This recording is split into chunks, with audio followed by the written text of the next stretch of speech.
أعوذ بالله من الشيطان اللعين الرجيم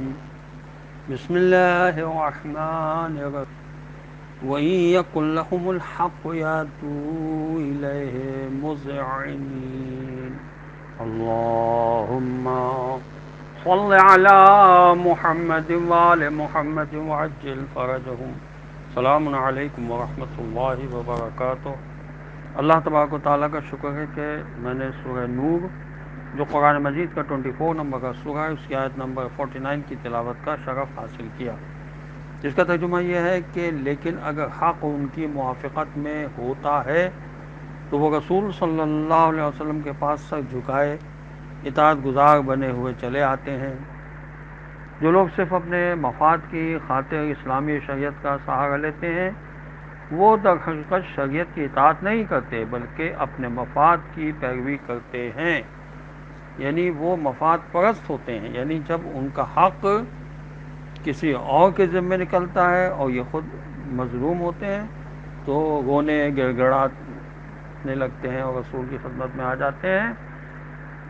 اطمینان پر کہ رسول صلی اللہ علیہ وسلم کے پاس حق اور عدل ضرور ملے گا،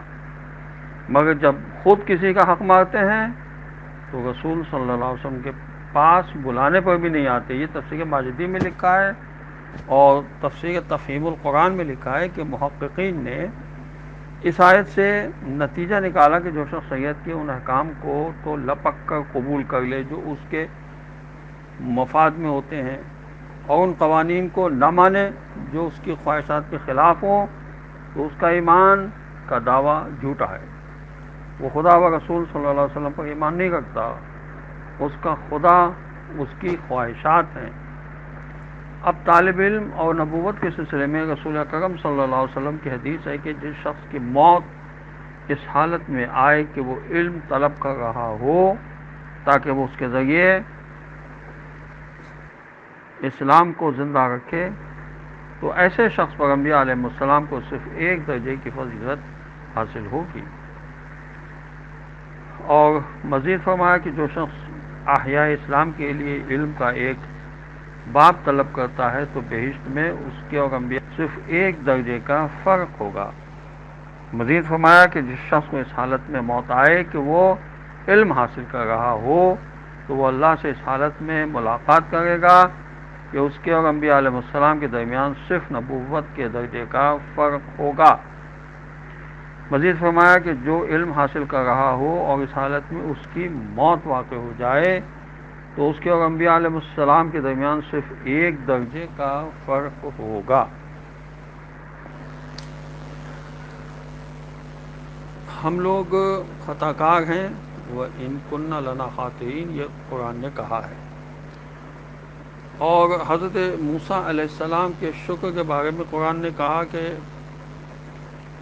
یہ جب حضرت موسیٰ علیہ السلام نے دیکھا کہ خدا نے انہیں دشمنوں سے نجات دی اور ابتدائی زندگی سے اب تک نعمتیں عطا کی تو عرض کیا قال رب بما انت علی فلن اکون ظہیرا للمجرمین، خداوندہ تو نے جو نعمتیں مجھے دی ہیں اس سے ہرگز مجرمین کا یار و مددگار نہ ہوں گا۔ اور حضرت داؤد و سلیمان علیہ السلام کی تواضع کے بارے میں خدا کے یہ دونوں بندے فضیلت علم کو خدا کی عطا جانتے ہیں اور اپنی طرف نسبت نہیں دیتے، جیسا کہ قرآن کہتا ہے وَلَقَدْ آتَيْنَا دَاؤُودَ وَسُلَيْمَانَ عِلْمًا وَقَالَ الْحَمْدُ لِلَّهِ الَّذِي فَضَّلَنَا عَلَى كَثِيرٍ مِّنْ عِبَادِهِ الْمُؤْمِنِينَ۔ ہم نے سلیمان و داؤد علیہ السلام کو علم عطا کیا اور انہوں نے کہا خدا کا شکر ہے کہ اس نے ہمیں اپنے سارے بندوں پر برتری عطا کی۔ حضرت یعقوب علیہ السلام کے اخلاق کا تذکرہ سورہ مبارکہ یوسف علیہ السلام کی آیت میں 86 میں ہے کہ قالوا تاللہ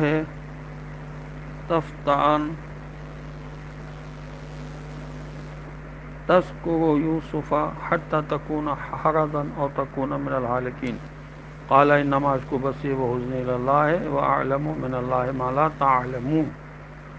جس وقت فرزندان یعقوب علیہ السلام نے اپنے باپ سے کہا یوسف علیہ السلام کو اتنا کیوں یاد کرتے ہیں؟ اگر زیادہ یاد کریں گے تو آپ مریض ہو جائیں گے۔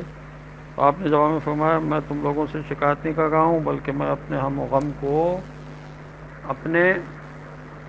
خدا سے بیان کر رہا ہوں، اور جو کچھ میں خدا کے بارے میں جانتا ہوں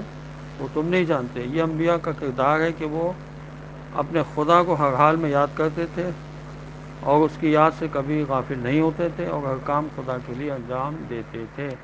خدا ہمیں بھی ایسا ہی کرنے کی توفیق عطا فرمائے۔ والسلام علیکم ورحمۃ اللہ وبرکاتہ۔